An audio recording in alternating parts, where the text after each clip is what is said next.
every Christian, ప్రతి క్రైస్తవుడు కూడా if they have to be a Christian, ఒక క్రైస్తవునిగా అతను ఉండాలి అంటే they must have the experience of the Pentecost. Pentecost యొక్క అనుభవమును వారు ఖచ్చితంగా పొందుకోవాలి. Why?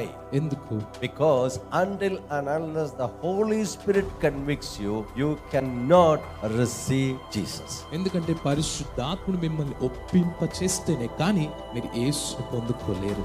You have been saved. మీరు రక్షింపబడ్డారు. How did you save? ఎలా రక్షింపబడ్డారు? People must have spoke to you about Christ. క్రీస్తు గురించి ఎవరో మీకు చెప్పి ఉండొచ్చు. You must have read about Christ. క్రీస్తు గురించి మీరు చదివి You ఉండొచ్చు. must have read about the salvation, or somebody must have told you or preached to you about salvation. రక్షణ గురించి మీరు చదివి ఉండొచ్చు, లేదంటే ఎవరో మీకు చెప్పి ఉండొచ్చు, బోధించి ఉండొచ్చు. But it doesn't make any difference for you. అది మీకు ఏ వ్యత్యాసాన్ని తీసుకురాదు.